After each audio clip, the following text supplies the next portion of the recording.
describe how it's impossible to make things work. We discovered that Nigeria is actually now a big country by way of landmass. And I'm not going to go into statistics, but I will just use a comparative analysis of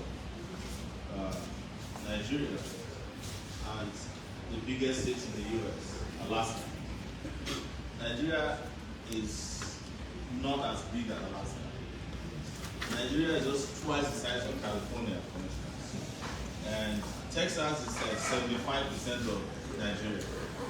All these states that I've mentioned to you have highways that run through them. The US also has an interstate highway system. That is to say, you can drive from one part of the US to the other. And again, not going to statistics, if you are flying from the East Coast, New York, to the West Coast, California, it's about 5 hours plus in the year. If you are flying to any part of Nigeria from one end to the other, let's say Lagos to Maiduguri, it's only an hour and 15 minutes if you are on a good plane. So Nigeria is not big. So an interstate highway system is how we want to look at Nigeria. And every state in Nigeria, in terms of road infrastructure, particularly, should be connected by a dual carriage road supported by the federal government. So if I'm going from Lagos to Ibadan, it should be dual carriage road. If I'm going from Ibadan to Kwara, from Oyo to Kwara, it should be dual carriage road.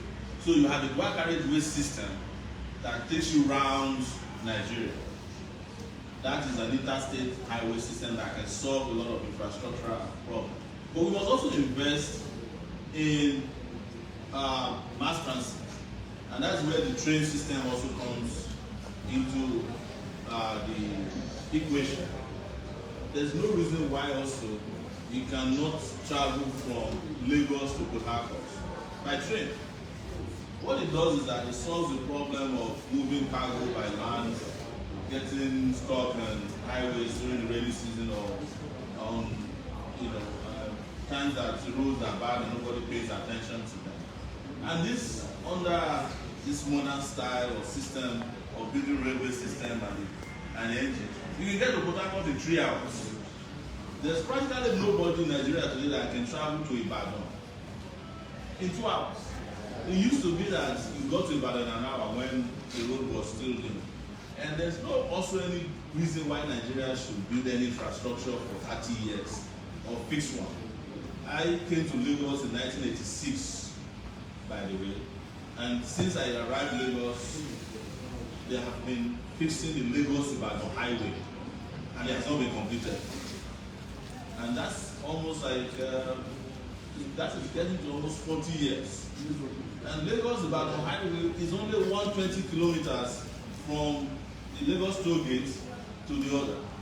So you can understand why infrastructure looks complex, because I mentioned complexity earlier. To our leaders, or your leaders, over this year. Exactly. So when you talk about building roads, they're laughing at you like, you can't even fix Lagos-Ibadan highway from here to Abuja. I traveled to Abuja after my university days in 7 hours. 7 hours.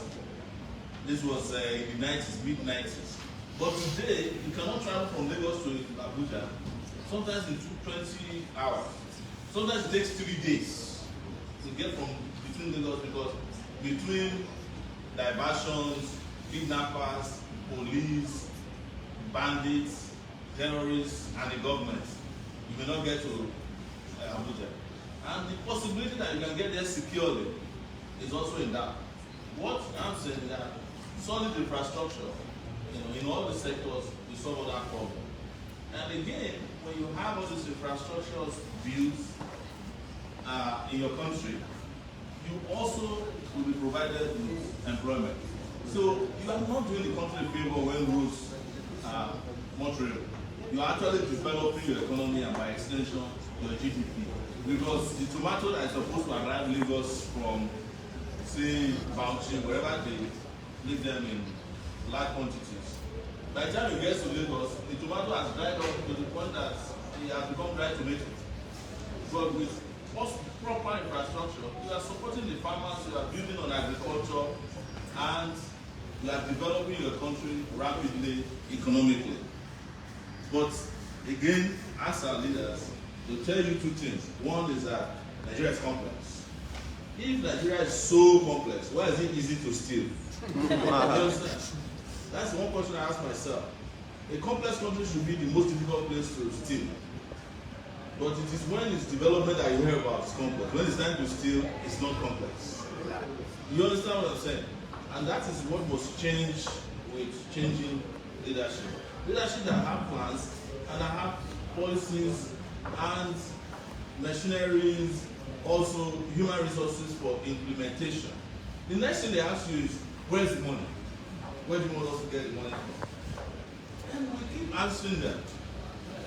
In the last 60 years in Nigeria, or since 1999 that we came about this democracy or whatever they call it, waivers given to business people has been up to 16 trillion naira. Just custom waivers. Everybody gets it. Churches, everybody that is connected, they give them waiver. Had we collected the waivers and invested in the country, because that is almost more than an annual budget of Nigeria given to about 5 people. Where is the money? AMCON took over toxic loans of our irresponsible rich people. 5.4 trillion naira. Where is the money? We invested $2.5 billion in the Dangote refinery when it ran into trouble. We cannot fix our own refinery, but we can help someone who is building one to complete his refineries. Where's the money? You are buying SUV cars for the government of Niger Republic. Where's the money? You are giving Afghanistan millions of dollars. Afghanistan that is a terrorist state. Where is the money? The Accountant General walked away with 150 billion naira. ASU is looking for 200 billion to call up 8-month strike. Where is the money? Everybody is flexing. In Abuja, during COVID, when we couldn't find food to eat, the real estate actually developed more in Abuja during COVID, because I was there, I was trapped in Abuja by court order. Even the estate where I was living had no single empty plot anymore. Where is the money? I'm hearing that there are still 100 billion naira worth of COVID money that they are trying to move into private accounts now. Money that they got from international organizations and agencies to fight COVID. Where is the money? You cannot even buy palliatives for people during COVID. The one you bought, you hid it in warehouses. So, Nigeria is a crime scene where people tell stories of complexities instead of letting people know how to handle simple assignments to run a country. And you will see the difference, not even in a matter of days. You see the difference in a matter of hours.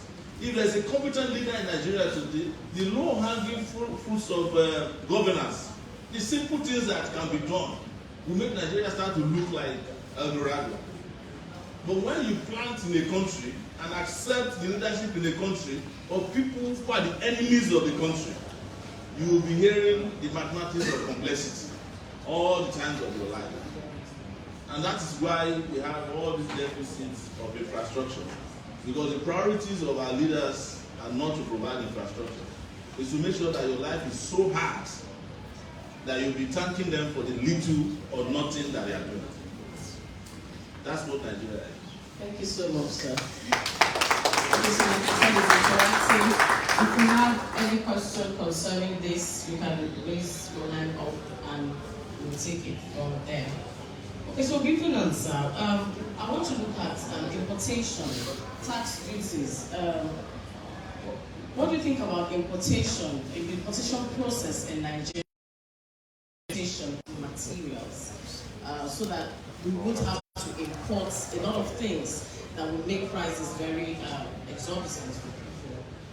Well, since someone is going to break down importation to you, and some of the policies that have been done, because no matter what you say about Nigeria, the sabotaging of the Nigerian economy came came from the structural adjustment program that our leaders accepted, which was basically saying that we should not invest in the productive sectors. And productive sectors to them means that even in education you cannot invest. But the people who came here from the IMF and World Bank in 1989, 1990, that wanted to give us loans to reduce the number of our universities and said that we only need technical education. They are the same people who have taken 8,000 doctors from you in the last 2 years. Europeans, the UK, and America and Canada have taken from us over 8,000 doctors, 6,000 pharmacists. I don't know how many nurses they've taken away from us. And these people were produced from the university that they said should be defunded in the 80s. So, what I'm trying to say is that there is also a conspiracy against us not to produce. Because if you produce great graduates, they also produce a great country. They know that the way people build themselves out of poverty is to have good schools, highly skilled workers brings in money, not only from their country, but from even outside. Mexico makes a lot of money from their citizens who go to the US, either to do menial jobs or to do, but you hardly find Mexicans, and I'm not exaggerating, who come into the US to do high-paying jobs. Because the US, despite being most of the US states were formerly Mexican, and Mexico states, they stole it from them by trade. They bought it from them for $25, I think. Part of it, like Texas is Mexican. So, but what they did is that, how can you believe that Mexico is next to the US, but the US did not use its own wealth to help Mexico so that Mexico can stay on its own? Because they need those unskilled workers to come and be cutting grasses for them. Can you believe that US is not far from Haiti, but the only time they're interested in Haiti is when there is earthquakes? But why don't you help Haiti, a small state, to get it right? Because they know that their neighbors make it. It's not like Nigeria. If you make it, the rich people will have nobody to come and be queuing in front of their houses and be doing rank and day or yes. It's the same way the US is. So how we became an importation hub is because we did not destroy our industrial base through the structural adjustment programs of the West. The Lukweju used to have industries producing pharmaceuticals. If they had left them, they are still doing the same. By now, the area will not become a church community. The churches are buying up warehouses to pray for people who should be working in those warehouses. If we have kept the warehouses doing what warehouses are supposed to do, we would have prospered beyond where we are.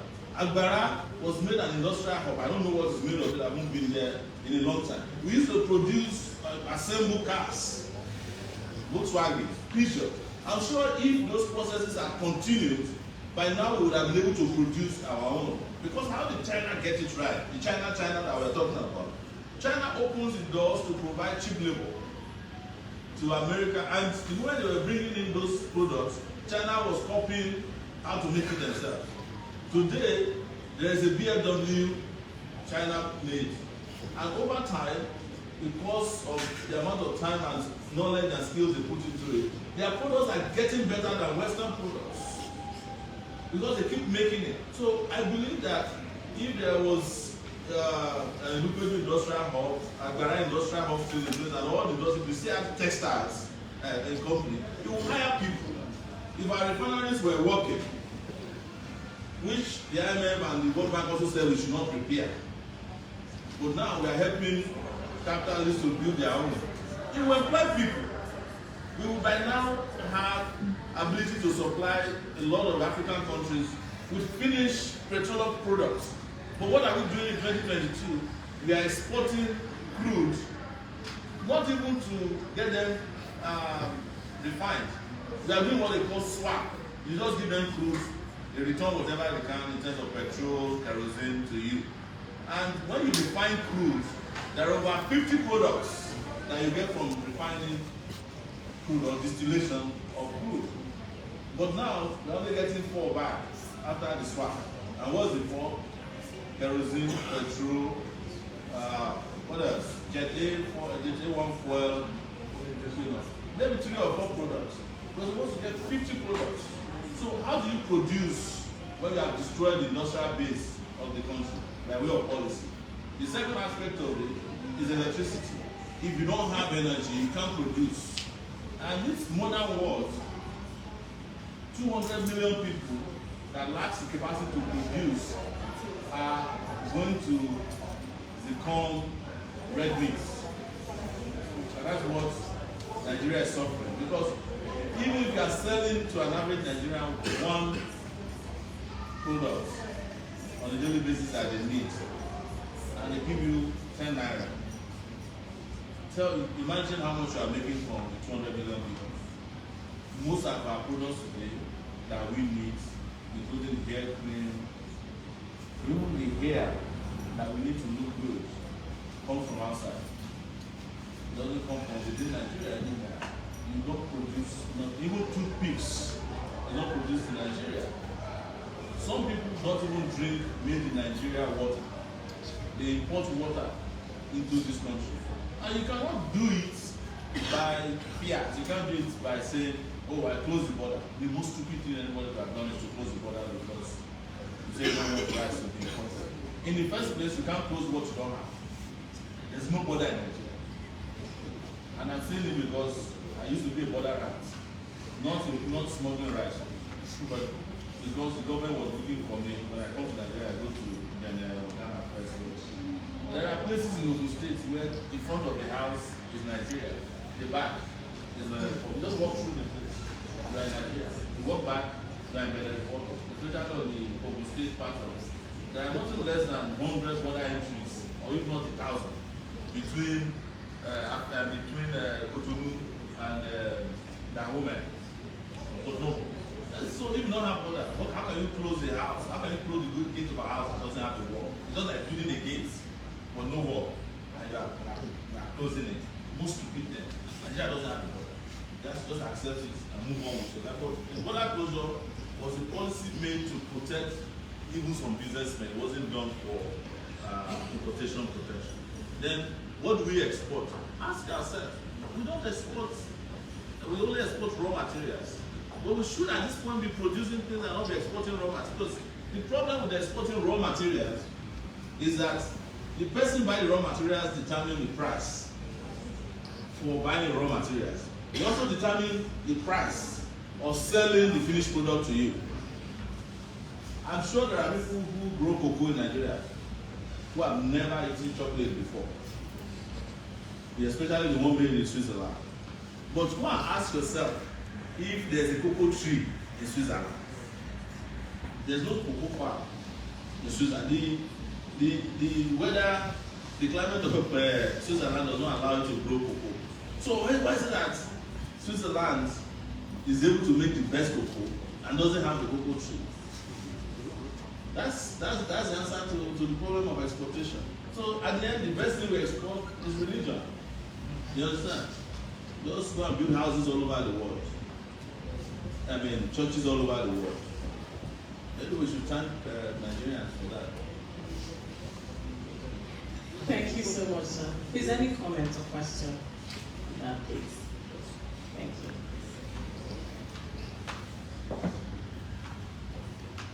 Good afternoon, sir. What's your policy on state police? Well, that's restructuring that people talk about. I'm in support of state police, and I'm in support of local government police. I'm in support of campus police. Anybody that wants to have a police, my only interest is that the police are centrally trained to an institution that is licensed to do it and that can maintain standard.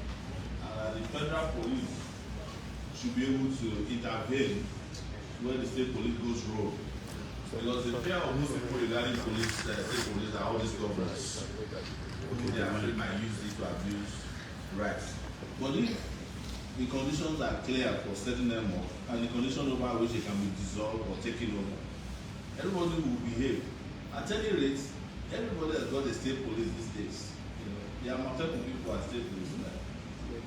The Agbero people in Lagos, they are state police. They are doing police work, collecting revenue, imposing people on you by force. That's what police use, right? Force. And they are armed very well too. You go to the north in Kano, the state police, Ishba, they'll shave your head. If they find a guy here, they'll put dye on his hair, and shave it after that, so that you will not be walking around with what they call a devilish hair. So everywhere you go in Nigeria, they've established some form of format of state police. But what has not happened is the constitutional framework to adopt it. And that is why I keep saying that everybody that is asking for restructuring in Nigeria is asking for Nigeria to tinker with things that the Constitution forbids. So the solution to restructuring is to go to a sovereign national conference and create a new constitution for Nigeria. The one we have now cannot be amended. There's no way you can build something on nothing.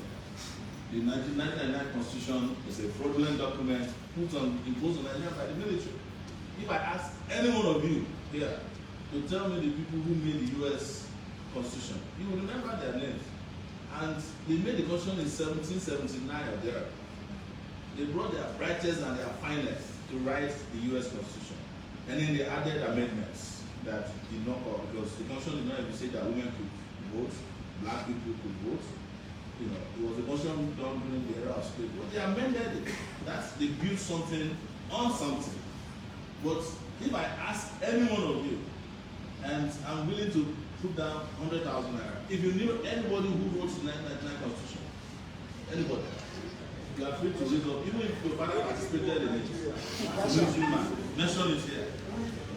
Nobody knew anybody that wrote the 1999 Constitution. It was the military, just met somewhere. They probably contracted some guys to write it. And why I believe that is that in 1999, there were references to the US in the 1999 Constitution that they later removed. That means it was a copy and paste Constitution from different parts of the world. Just like they copied that internet law from Malaysia. That lawmaker, I just went to Malaysia. Wherever they put Malaysia, it was Singapore. Wherever they put Singapore, they place it in Nigeria. But the internet has a way of checking on security. That's how we got it. Yes. So, the Nigerian Constitution is fake. Let's make a new one and we'll take care of all this. Thank you so much.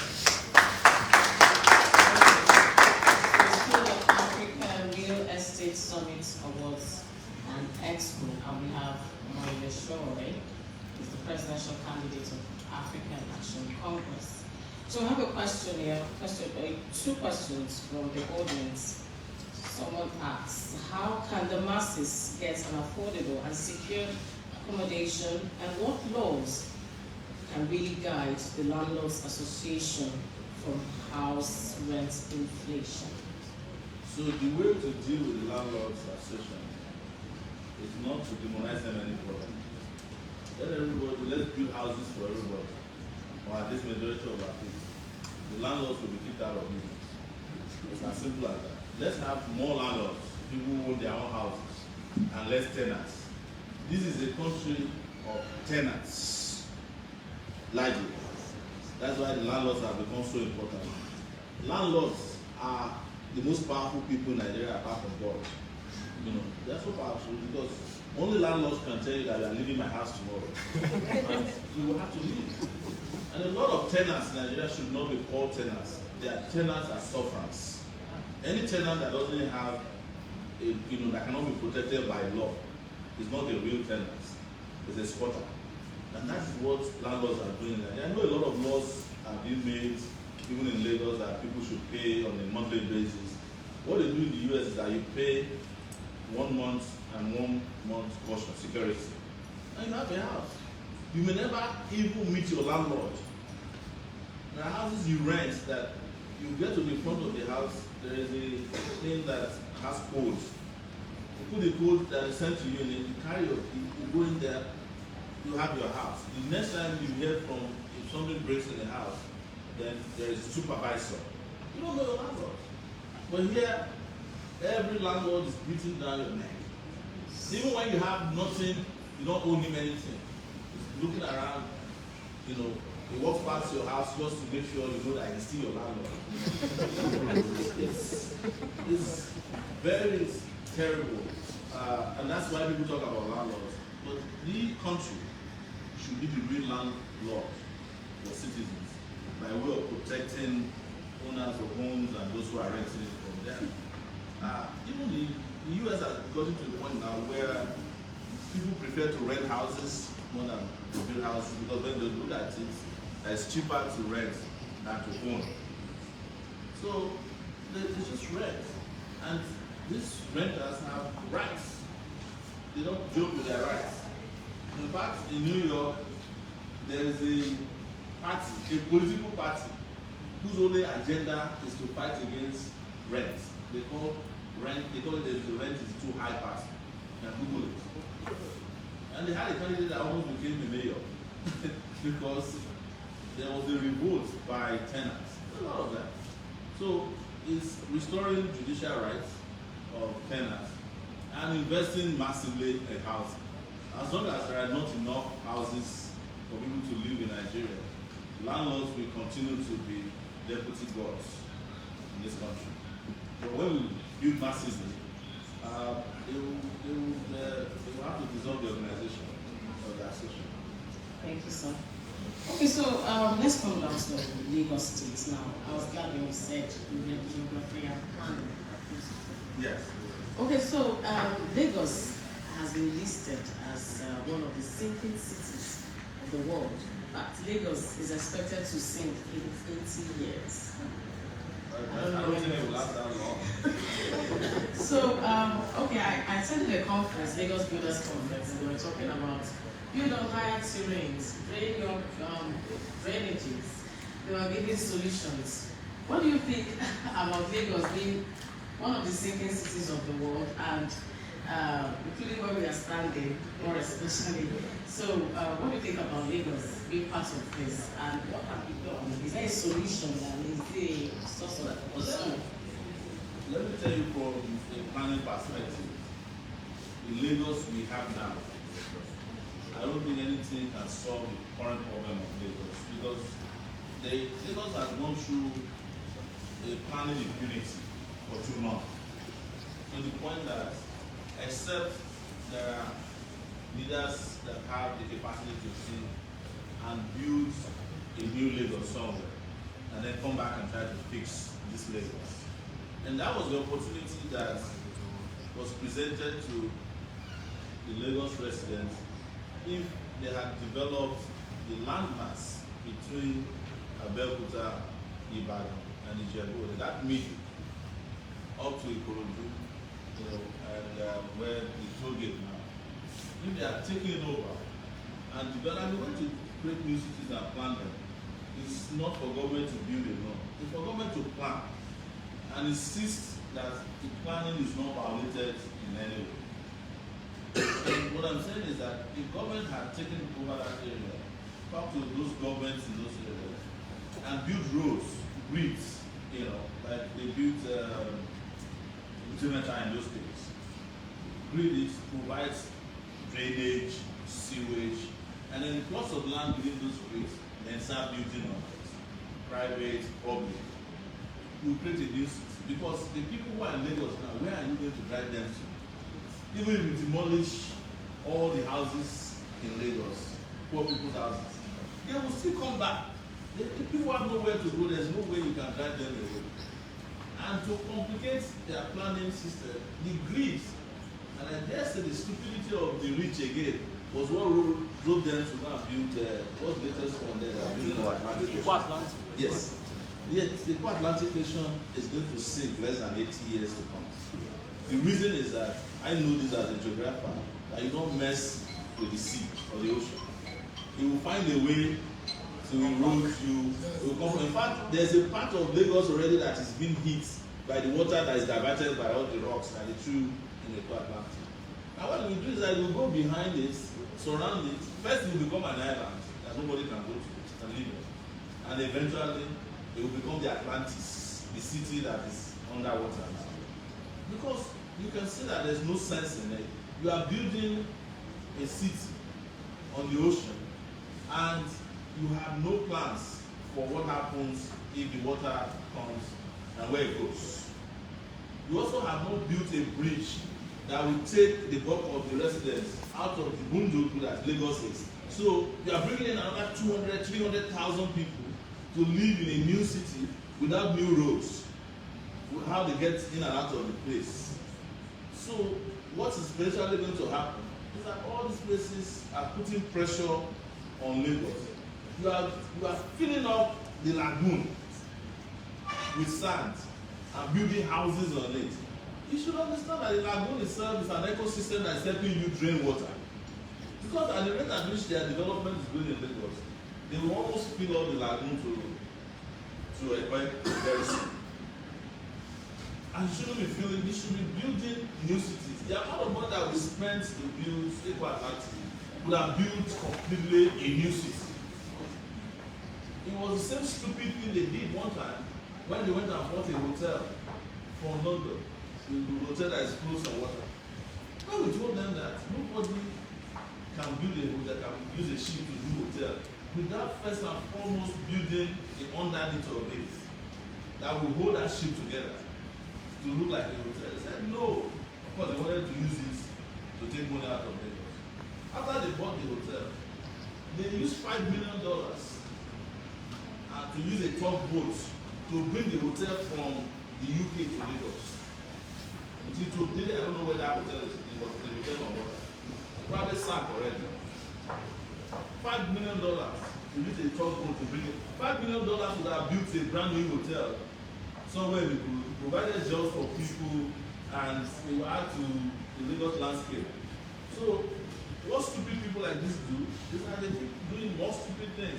But the problem with stupid people and their decision is that when the consequences come, it carries stupid people and wise people together. You now see why Noah allowed animals to get into the human stack, the human being, because most of us behave like animals. That's what I see in the Lagos planning environment.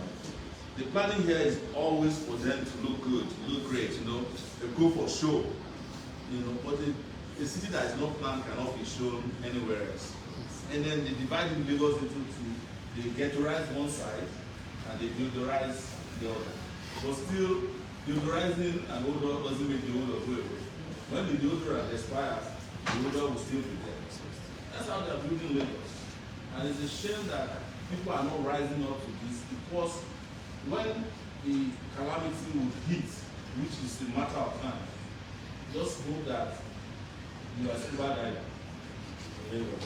It's the only way you can survive. You know how to swim. Like, not swimming the regular swimming, like professional swimmer. I'm telling you, that's what's going to happen to Lagos. And it's going to happen from around here. It's going to start from here. But it will ultimately get to everybody who's living in Lagos. Poor and rich. Thank you so much, Mr. Sowore. Okay, so we have another question. Good afternoon, sir.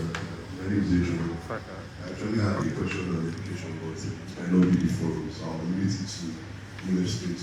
And so my question goes as follows: how much input should the government have in solving the housing crisis? Given a lot of times capitalism and private sector, like it advises the government to do better. And looking across the world, you have different models and different contexts. In the US, the housing market is very, very dependent on private capital. In the UK, the government does a lot of community housing. In China, the government sort of takes it to an extreme, like building cities. So, looking at the Nigerian context, how much influence and how much impact should the government have in solving this problem? Thank you. In a place like Nigeria, where government is the biggest business, you cannot compare Nigeria to the US private capital. Even in the US, the so-called private capital in the US, to a large extent, is still dependent on government regulation. You always hear about the real estate crash or crashes in the US. When the real estate sector crashes, it's the government that come around to clean up the mess. That is why I keep telling people that I laugh at people who say that government should have no business in business. Well, like, government is the biggest business anywhere in the world. If government is not the business, why are we going to spend billions of naira to organize an election to elect an idiot. If you got business, business is a big deal. Yes. It's very, very important. And in the case of Nigeria with regards to real estate, because we are ground zero, government must invest heavily because it's now a matter of rights and it's also an urgent issue. The private sector is not building for, with due respect, 95% of Nigerians. Because people might mistake what is happening in Lekki as the real estate, innovation. I agree, it is. But the question is, ask yourself, how many people can afford to live around here? Not many. If you look at the population of Lagos, if you put it accurately or inaccurately as 25 million people, how many people are in Nigeria, Lekki, Victoria Island, Ikoyi? I don't think they're up to 1 million. If you add the poor, they could be up to 5 million. But those ones don't live inside the fancy houses. They live within the peripheries. Because there's no way you go to this Lekki area. As beautiful as an estate may be, if you flip over, you will see like ghettos, like serious ghettos. And it's everywhere. The rich men are driving their nice cars. They don't know that the poor people are watching them. Because there are more poor people around them. And they don't like each other. The hatred is mutual. The rich man sees the poor person as a nuisance. The poor person sees the rich man as one day God will catch you. That's the relationship between the poor and the rich. But what should have happened is that why the private sector is building these fancy houses in Lekki, government should have moved in to build mass housing for the poor. So give an opportunity for everybody to be minimally happy, not to create so much discontent that the poor man is just waiting for a small spark. You will know that they know your house. Because as it is, you can notice in their faces that they are global witnesses. They are looking for the houses they will stay in when the revolution happens. It's like, I'm going to stay in that house. That one in that one. They know it. So it's very important that there's massive investment from government. And I think it's part of the reason they created the Federal Mortgage Bank and other funding. But when you look at what is happening in those places, they are need to take care of themselves. They don't actually build houses. I think we have a mortgage system now, but if you don't have the ability to meet the conditions, there's no way you can access a mortgage. In Nigeria, we should be looking at how a country with 0.6% of its population has 500,000 naira in their account, which by dollar rate, let's say they are even exchanging dollar now for 500. I hear that people who are APC are changing dollar for 500, 800. So let's assume that is the official rate. What is 500,000 naira in dollars, please? Yeah? $1,000. How can $1,000 in your account help you get a mortgage that you can pay back in 30 years? It's impossible. So that's why governments must have a radical and revolutionary solution in providing mass housing. And I say it that is a win-win for everybody. It's a win-win for economic development, it's a win-win for real estate development, it's a win-win for employment, it's a win-win for the increase in our GDP, it's even a win-win for the one that they talk most about, the investment outflow that comes from outside. It's a win-win for it. You don't even need investment outflow from non-Nigerians. The Nigerians in diaspora, if they have a country they can invest in, they will invest. They're already doing it. They're already investing in the real estate sector. If you are looking for short renters here in Lekki, where it's probably most prominent, most of the people who are doing short renters are Nigerians living in diaspora. They get a house, build it, and they put it on the short rental market. And they stay back and they'll tell you it's not available in December because that's the time they are coming home. And it's an investment also for them. So you're brought in investment from outside, from your citizens who don't live there, and it's boosting your GDP. What is coming into Nigeria per year in terms of just money transfers is almost 20 billion or 50 billion. But the reason why we are not getting more of that is because the environment at home is not suitable for investments for those people. Otherwise, more money will be coming. And I can tell you, that's the official rate. I lived in the diaspora for 20 years. The most amount of money that comes from diaspora comes from people who say, are you traveling home? Let me take $5,000. And that's not recorded officially. $10,000. That's how they transfer those monies. Because if you go to Western Union to transfer money 3 times, $3,000, 3 different times, they will stop you. They are starting to look at it from the point of money laundering. And the US doesn't want money to leave their shops. They need every amount of money in circulation to be controlled by the government. Because unknown to most people who say, well, the US is a big economy. The US biggest product is not making planes or cars. It's the printing of their dollars. The dollar is the biggest product in the market. That is why it's possible to find a dirty naira, a useless naira. You are not likely to find a dirty dollar. It's in circulation all over the world. They ship them around with planes. This is what most people don't do, because that's how they control the economy of the world. That's the reason we are here today discussing real estate, because they needed to put us in the condition we are in now, so that their own industries can blossom. So I just want to let you know that on our part, because we are not afraid to say that we are socialists in nature, the Nordic type of socialism that you find in Denmark, in Norway, we will build houses for Nigerians. We would rather have too many houses than have not enough houses. You mentioned China. There are cities in China that are built and there are nobody living there. They are building it for the future. Unoccupied houses. They're just investing in their future, and we must make that investment in our future as well. And I must say that this is the reason why China has developed to the point today that you can almost say China is the biggest economy in the world. Whereas the others who are doing it the old way are shrinking.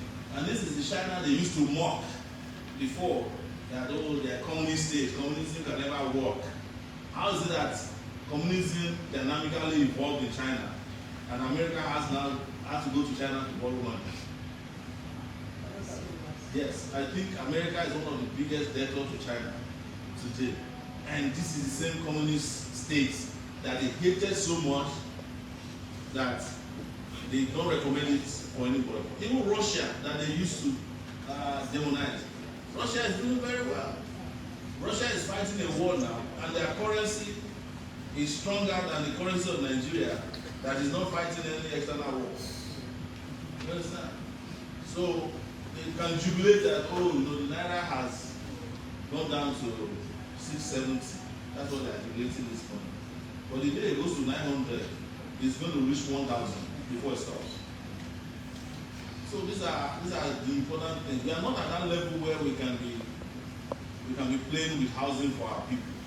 It's not something for debate. It's something that is long overdue, and we have done it before and it works. And we must do it again, but this time around, massive. We must create a country where there's equality, where there's equity, where there's justice. And I mention it again, and I keep saying it. Housing must be seen as a fundamental human right.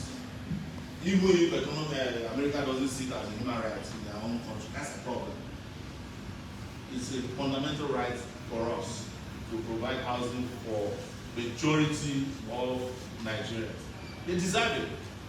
They have lived outside for too long. It's time to put a roof on their head. Thank you. We're going to wrap up this. We'll take another question, but earlier we talked about abandoned buildings with Mr. Dabo. Cited that Nigeria has over 57,600 abandoned buildings. Then you also mentioned that where you were in Abuja, you saw over 6,000 buildings, this is a security threat actually, because people, miscreants, people that don't have houses, people that are dubious character, that don't have where to stay, they are there and they are neighbors to the good ones. So what are the solutions to abandoned buildings and abandoned projects too in the country? Well, we must be very clear. There's a difference between abandoned buildings and unoccupied buildings. The ones in Abuja are just unoccupied, they are not abandoned. Their owners are known.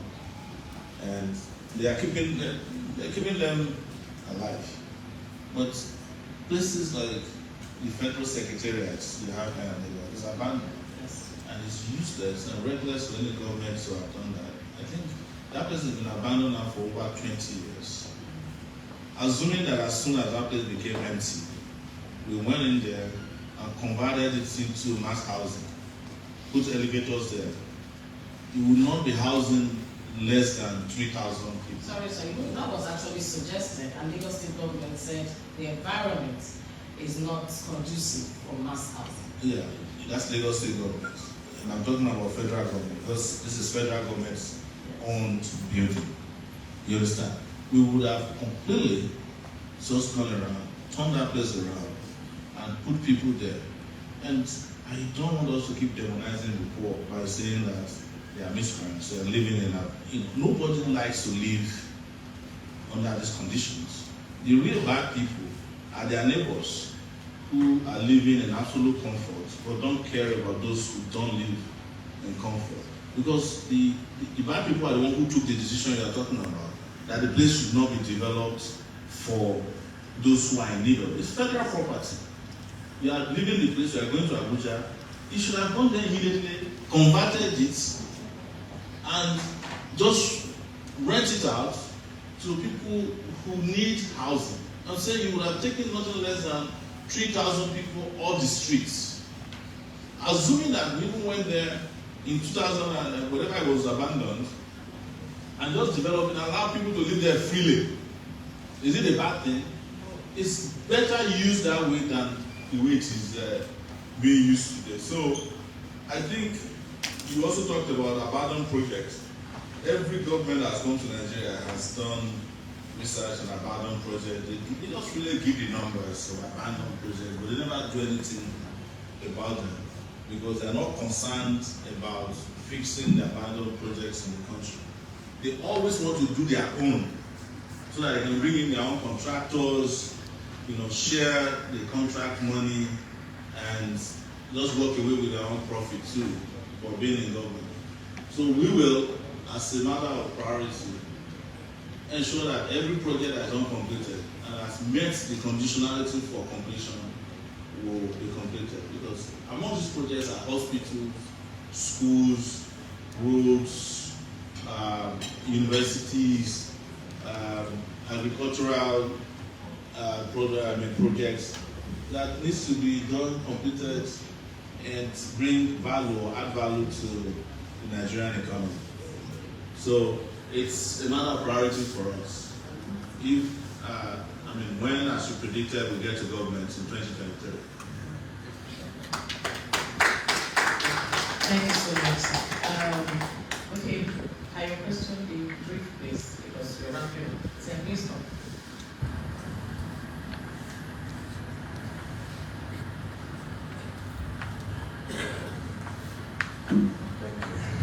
Okay. For being here, Mr. Sowore, but I have to challenge you on one thing. Back in 2015-2016, when you were running the first time. Not true, around 2019. Whichever time it was, the first time you were running. And I believe I was still in university at the time, first University of Kent, if you remember. You had a virtual presentation to us. I remember asking a couple of questions to you back then. And now, in this second running, you mentioned something about real estate housing and China as an example.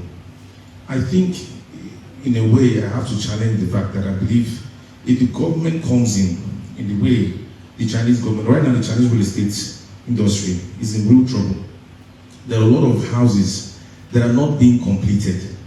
because the government enabled, of course they did right, they enabled a lot of building, they invested, gave a lot of debt funding to a lot of real estate developers, but without being able to build.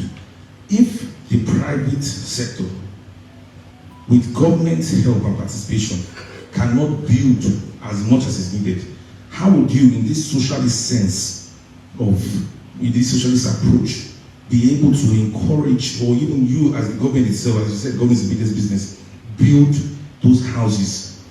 Because you're right, housing is a human right, it's enshrined in the UNHCR section 14. I know that. But what are the steps you can actually take? Because it's not, as a developer myself, it's not easy build. There are a lot of things we face. We mentioned some of them today.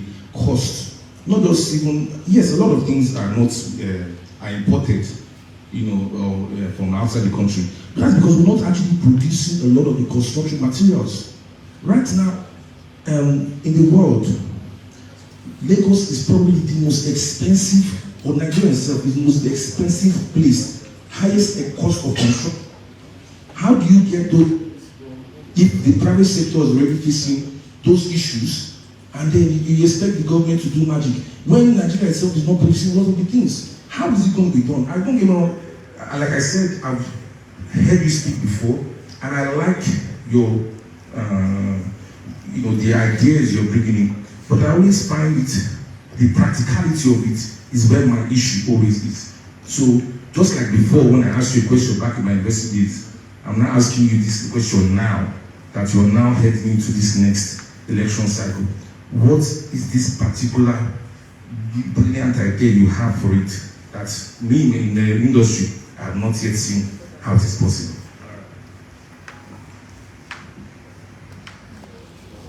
Thank you very much, Conrad. I keep saying it, that we have lots of our citizens who are capable of handling Nigeria's problem. But Nigeria's major problem is that those who have power have no ideas, and those who have ideas have no power. And I'm a person of big ideas. And not only have I dreamt of ideas, spoken about them, I've tried some of them myself. And one of it is studying geography in the university and running a journalism platform that became a global brand. When I started, people were mocking me. How can you be a journalist? How are you going to be able to reach Nigerians? Internet will never come to Nigeria, so how many people will read what you are writing from America? How are you going to source news? How are you going to get news? How are you going to overcome all these big newspaper people, I didn't question it. I had a vision and a mission, and I went after it. So, you have just spoken about it. The people in this room, with the right atmosphere, the right governance, can provide the solutions we are talking about, because you already know the problems. But your problem is going to be that if we are not careful, if we keep voting the way we vote, you will never find the government to pitch even your ideas to solve the housing problem. Because you already know it. It is not that I'm just going to wake up and say, oh, start building houses. I've already said that there's going to be a series of interventions and policies that will help the real estate sector as well. The China you are mentioning, it was doing well until corrupt people got involved in the business. And that's why in China, when they catch you stealing funds, they'll shoot you and make your family pay for the bullet. I do not support death penalty, but that's how they enforce their laws. What I'm going to say coming to Nigeria is that you have a country of 200 million people where we're talking about wrong-headed policy. You give a few oligarchs the opportunity to be making cement. They control the price of cement. They control everything. How would you expect the housing sector to work when Dangote alone controls how much you buy cement? And there is a person in the southeast, I don't know his name now, who was trying to also build a cement company. They frustrated him because they had already given Dangote the monopoly. You are not going to, what's his name? You remember him? Huh? Ibeto. Yes. They ruined Ibeto's business because of Dangote. When they closed border, they were closing border because for Dangote and Bua. When they closed the border, those two people had access to removing their trucks everywhere they wanted in the country to do their business. I am going to break the back of oligarchies in this country. Yes. And there is nobody who is in doubt that I can do it. And it's not vendetta. It's just for them to remove their knees from our neck and let the country flourish. It's as simple as that. Because if we can get the prices of cement to come down, then it becomes easier for people to build houses even on their own.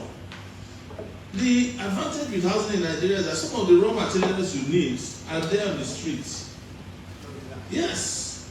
People can get sand. After rainy season, you can get sand to build your house. You just need cement to be affordable. So when I'm saying that I want to build houses for Nigerians, it is because I know it is possible. But to those who don't want it to happen, it's an impossibility.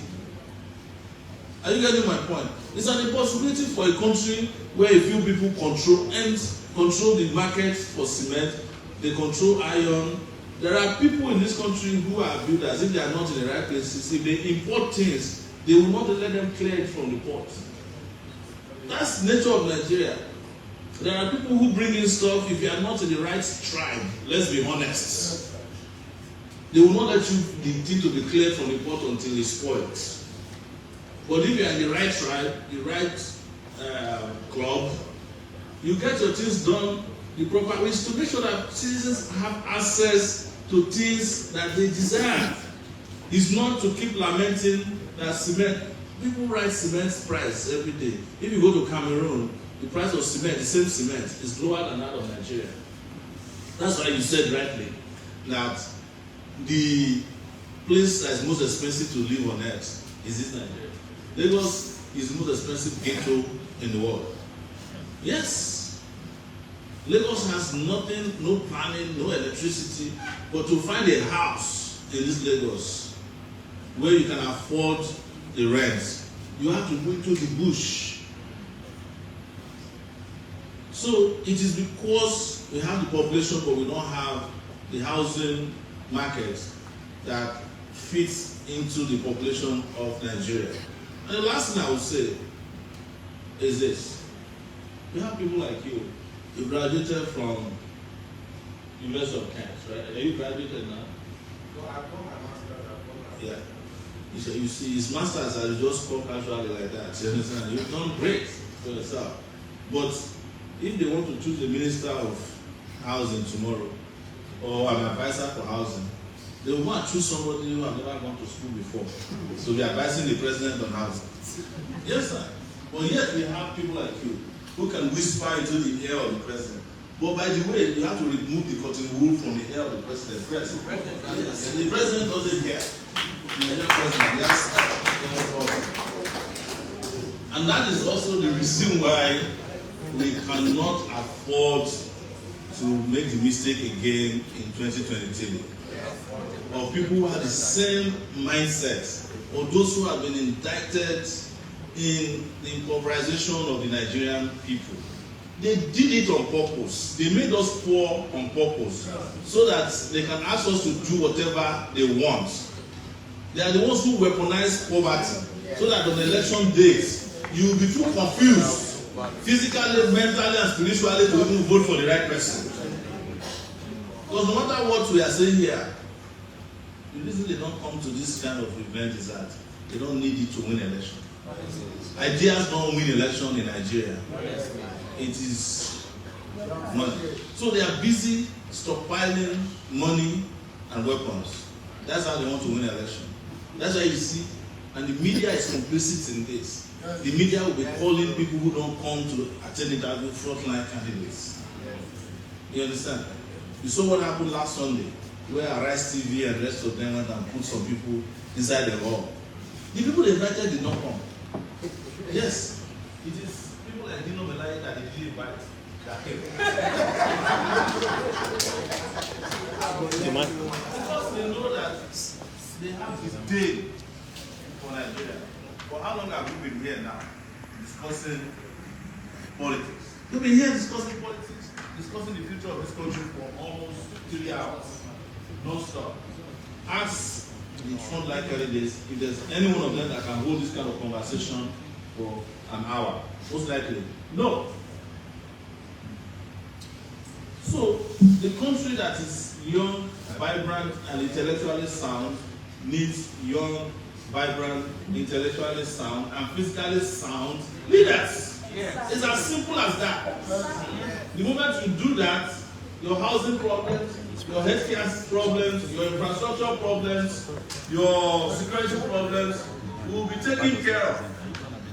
Imagine me as president of Nigeria asked you to go and construct roads, and you are telling me that the road is constructed and you go and bring me a road map from a photo from China. I'll be there the next day to see for myself, because I'm one of the few presidential candidates that operates his own Twitter account. I'll see it. I will tweet about it that this road has not been constructed. Only because your hands are not shaking, sir. Exactly. So, I would say that you also cannot, and I mean it, you cannot run a digital country with analog leaders. As simple as that.